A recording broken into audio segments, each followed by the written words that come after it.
We have not one, not two, but 3 listener questions to answer today because all of these questions circled around the same thing. And honestly, this is a question I get all the time because it's the question that everyone wants to know the answer to. And that is, what is the fastest way to grow a podcast? Ideally, without a lot of extra work involved because I'm already spending so much time creating and producing this thing. And, without extra money, ideally as well, because I'm not really making money for my podcast yet. So there's not really a budget per se to put towards it. Oh, and by the way, if it can generate results quickly, that would be great because I need this thing to grow like yesterday.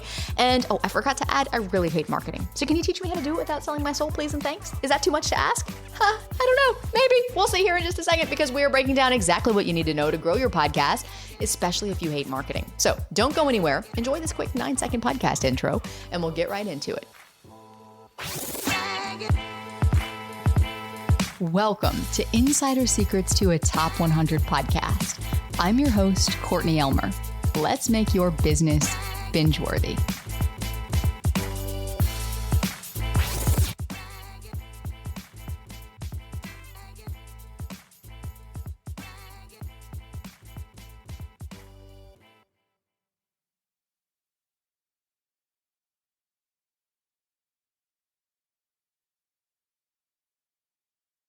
Hi, Courtney. This is Cheryl Fisher from Mind Your Midlife podcast. I just recently relaunched Mind Your Midlife, and I'm so excited at the response. The launch was exciting. Everything has been going well, and I know there are more midlife women who would love this podcast. So how do we keep up the excitement? And what's some of your best advice for ramping up the growth as well? Thank you so much. Can't wait to hear. Hey, Courtney, Stephen Box here, host of the Own Your Calendar podcast. I've got a question for you. What are some effective strategies for encouraging people to subscribe to my podcast beyond just sharing my Apple, Spotify, and YouTube links? Stephen, Cheryl, Amy, you are asking the questions that keep every podcaster up at night. And I know that everyone listening right now is nodding their head, wanting to know the answer as well. Podcast growth, Courtney. Come on, let's make it quick, fast, and painless. Well, I've got some good news and some bad news. Okay, the bad news first, always. The answer to your questions is, I don't know. I don't know what's going to grow your show. And before you're like, wait a minute, Courtney, you have a whole podcast dedicated to teaching me how to grow a show. What do you mean you don't know? Let me explain. I don't know what will work for you because that's up to you to test. But I can teach you how to test it. And that's the good news. And that's what we're going to spend, the remaining 18 minutes or so of this episode breaking down. Now, before we get into it, I want you to know that the key to this working is not so much the marketing tactics that you're testing within the strategy, but the built-in cycle of the strategy itself. Because all of the tactics work to varying degrees. The secret is in how you test them. And I'm going to explain what I mean by that in just a second. But first, we need to define what we mean by working. This is another one that I don't have the answer to because only you can decide this for your show. And my first step when it comes to building any podcast marketing plan for any show is to help you define this. Are we looking for more downloads?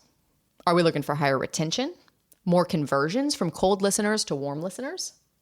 Higher conversions from listeners to your email list or into your programs? Are we looking to land a first sponsor? Is there something else we're looking for? Is there a certain combination of any or all of those things? And before you go and say, duh, Courtney, yes, all of the above, the first step to building any podcast marketing plan is to pick the objective for that marketing cycle, okay? The objective can change, but we need to have an objective for the marketing cycle that we are about to implement. Now, a marketing cycle is typically 90 days. So for the next 90 days, what objective do you want to focus on? Because your answer is going to determine our next steps. And if you're like, I don't know, what should I focus on first?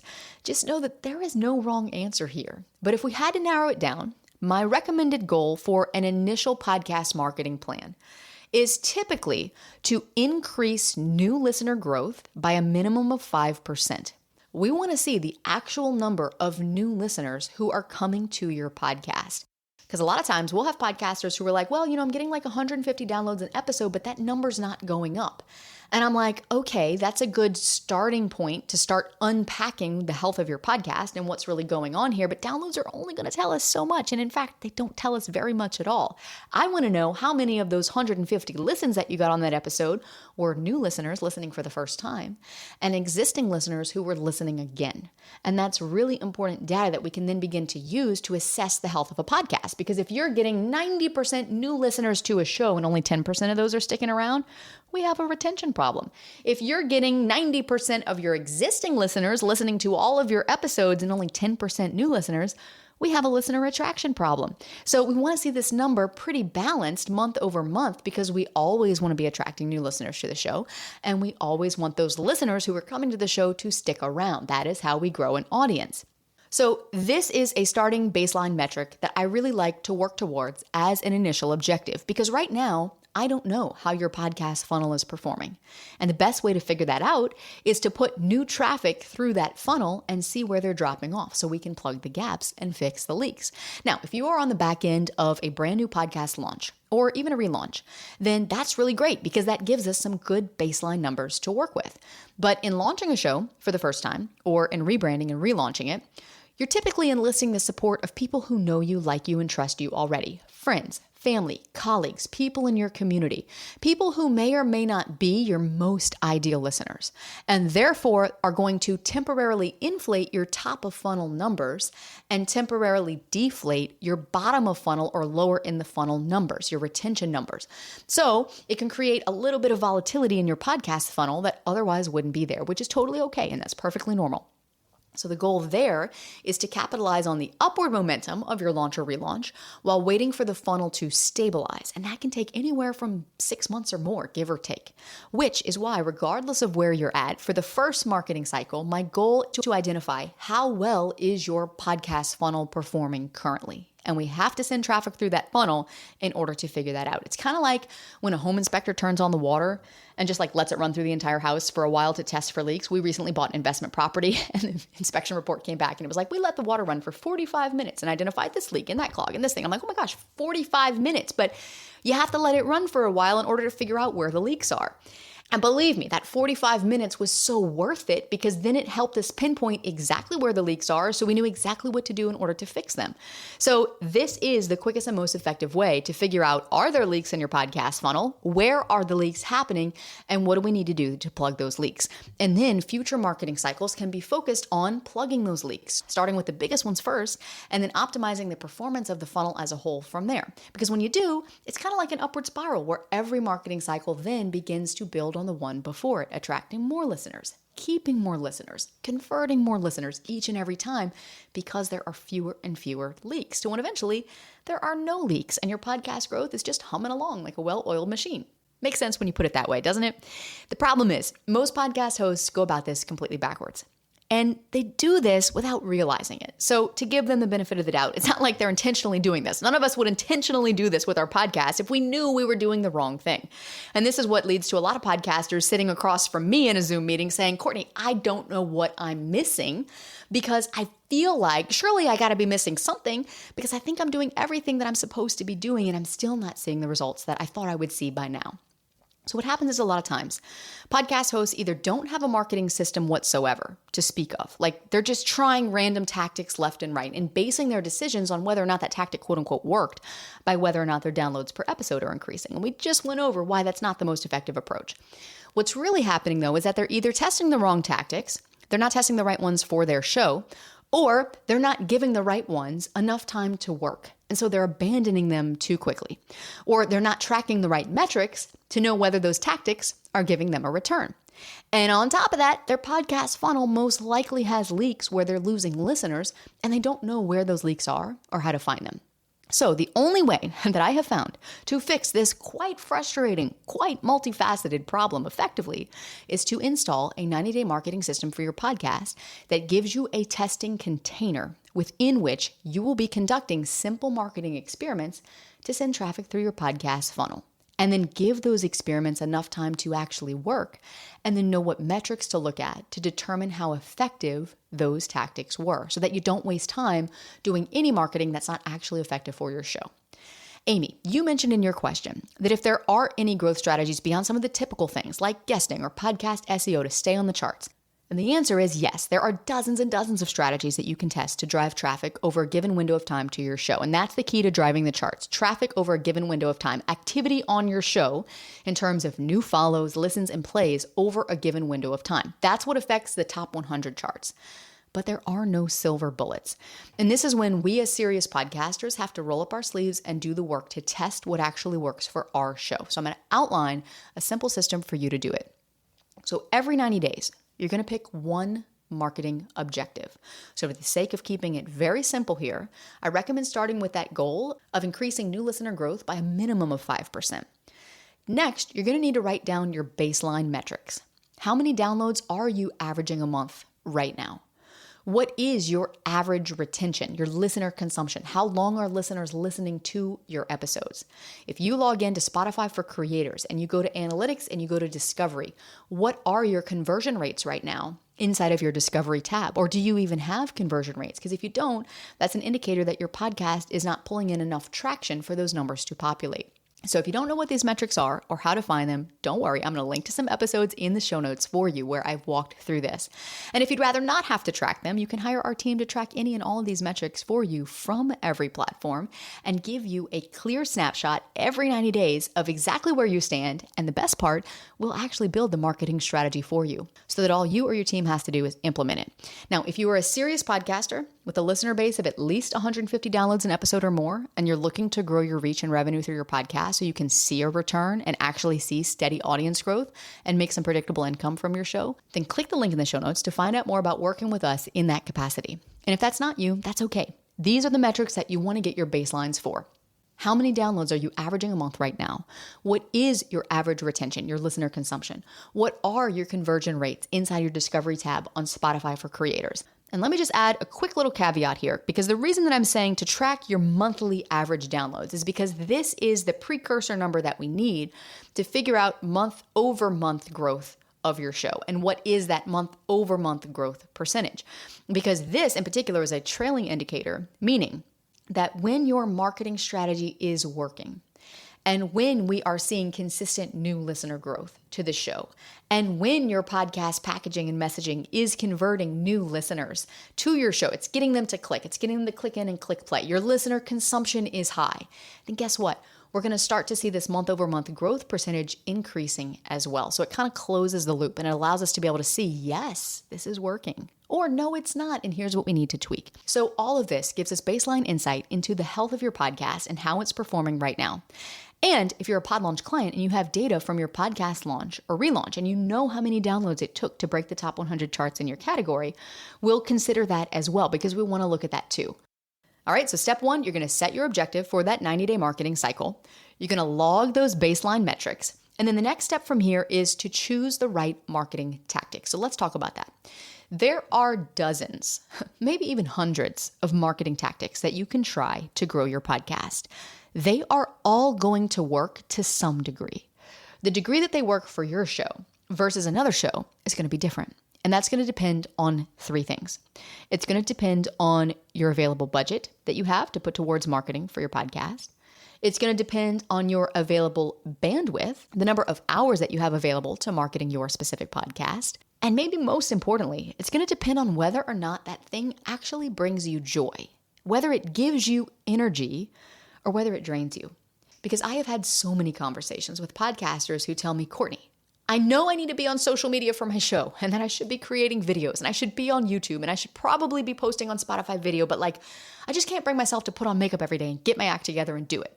Or I just don't have a setup to be able to do the video, or I just don't want to do the video. And I have other podcasters who say, Courtney, I love my podcast and I know I should be guesting on other podcasts because I've heard it's the most effective way to grow, but I work a full-time job. This is me and my co-host in the basement with a mic. We've been doing this for 5 years and we love it, but we just don't have the time to go and guest on other shows. Or still other podcasters who say, I wish I had the budget to spend on ads because then I would just run ads to my podcast, but I'm not making any money from my show yet, so I really can't justify spending any more money on it. And these are just a few of the examples off the top of my head of the many, many conversations that I have had with podcast hosts that have helped me realize that a successful podcast marketing strategy and which tactics you choose to test within that marketing cycle boils down to these three things. It boils down to your budget, it boils down to your bandwidth, and it boils down to whether or not that thing brings you joy. If you are building a marketing plan for your show and you're picking strategies that fit your budget and your bandwidth, but that you hate, like, I don't want to be guesting, but I know that I should be. Or on the contrary, if you're building a marketing plan and you're picking strategies that you don't have the budget or the bandwidth for, but that you're telling yourself you should do because you saw some other successful podcaster do it, and you assume, well, that's what I need to do to be successful, stop. Stop right now. Because in order to grow a podcast, you're going to have to do the work of consistently marketing it. When you take your foot off the marketing gas, you're going to see your growth slow down. It might not stop completely if you have the right foundations in place, but it'll be slower than you want it to be. If you press on the marketing gas, then your show's going to grow more quickly, but if you press on it too hard, you're going to burn yourself out. So, hear me when I say that the only way to be successful in growing a podcast is to build a marketing plan that you can consistently execute on. Because if your plan doesn't match your budget right now, if it doesn't match your bandwidth right now, or if you are building it with things that you tell yourself you should do, but that actually drain you and that you hate and that you don't want to do, then I don't need to get the crystal ball out to tell you that your marketing plan is going to fail because you couldn't execute on it consistently. So, marketing your podcast does not and should not look like the things you hate. So the secret to these 90-day marketing cycles working, this container in which you're experimenting which growth tactics will actually work for your show, is not so much about the particular tactics that you're putting into it. It's whether you can sustain those tactics for the next 90 days and have the discipline to look at what the data is revealing to you about your marketing experiments, and then revising your plan and executing again for another 90 days, and then lathering, rinsing, and repeating for the indefinite future of your podcast. So you need to be able to pick tactics that you actually enjoy, that you will actually stick with. Otherwise, you're going to burn out and quit. There's a reason you don't see me posting on social media much or even at all anymore. There's a reason I haven't been guesting on as many podcasts as I used to. There's a reason this show ranks at the top of the search charts for over 10 podcast-related search terms, and that all of my available time is going into building long-term industry partnerships. And it's because I've learned through testing what actually grows my show and where most of our leads for our company come from, and what my budget and bandwidth are, and therefore what my marketing priorities are. So the only way for you to figure this out for your show is to test it too. So every 90 days, at a high level here, you're going to be setting your objective for that 90-day marketing cycle. You're logging your baseline metrics, and you're choosing 1 to 2 marketing tactics to test. If you really want to have accuracy in terms of which marketing tactics are yielding the best results, test one thing for every 90-day cycle. I know that might seem painfully slow, but believe me, 90 days is the perfect amount of time to be able to assess, is something working or not? Because if it's not, then guess what? You don't want to spend another 90 days focusing on that. But if it is, and you are seeing movement in a positive direction in terms of how that tactic has impacted your baseline metrics, have you seen those baseline metrics increasing and moving in the right direction? Then great. That might be something we want to double down on, especially if you love it, if it excites you. So I don't care what strategy you pick. I don't care if it's adding video and starting to post video clips on Spotify, or if it is running ads to your podcast, or if it is starting a podcast SEO strategy, or if it's podcast guesting. I don't care. Pick the thing that most excites you first. Then do that for 90 days. And then the most important step of this whole thing is to measure your results. You're going to look at those same 3 baseline metrics, and you're going to see where you are now compared to 90 days ago when you started this cycle.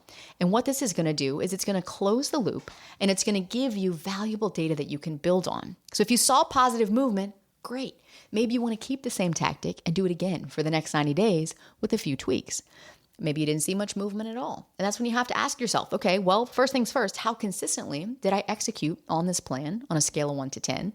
If it's anything less than a 7, but you actually did enjoy the marketing that you did, well, then my recommendation will be run the same plan again, but let's give it an 8 out of 10 effort or a 9 out of 10 effort. If it's less than a 7 and turns out you hate the marketing tactic that you tried, or maybe you tried a tactic that was more time consuming and you're about to enter into a season that's busier for you and you don't have as much available bandwidth, then change the tactic, but beware of changing it too soon. Because the biggest enemy of marketing a podcast is changing your marketing plan too soon. And I've seen it time and time again. So that's why this is built the way it's built. Now, again, if you want to have a podcast growth team in your corner who's reviewing this data and handling the marketing strategy, literally building it for you based on what you've told us you can or can't do that particular cycle, we would love to help you. Or if you would love to learn how to build this for yourself and shorten the learning curve and save time and go beyond what we could cover here in like a 20-ish minute episode, that's what our Pod Launch Accelerator program is for. And you can find info on both of those in the show notes. The other thing that's brand new that we just rolled out is our podcast health assessment, where you can actually go in and fill out this assessment, and it will give you a score, a podcast health score. And it will show you, based on that health score, what you're doing well in the 5 areas of your podcast: your messaging, your market positioning, your marketing for the podcast, your metrics, your monetization. And it will assess all of that and give you a detailed report with clear next steps that you can take to optimizing your podcast and actually seeing the growth and the results that you want. Because my team has invested collectively over 12 years and over 36,000 hours of study into what works and what doesn't when it comes to podcasting to save you the time that would otherwise take to trial and error all of this on your own. But my answer to anyone, whoever asks me what they need to do to grow their show, is going to be learn how to build and execute a 90-day marketing plan for your show. Because having a repeatable marketing system is going to take you farther and faster than any one tactic alone. And to show you how this plays out in real life, head with me to the next episode where I'm going to sit down with one of our listeners and actually coach her through the growth challenges that she was experiencing with her show because she was focused on the wrong tactics for her. And you'll get to see how exciting and energizing it actually is when you find the right tactics that match your budget, that match your bandwidth, and that actually energize you and bring you joy, and put those inside of your 90-day marketing plan. That's all coming up next to help you make your business binge-worthy.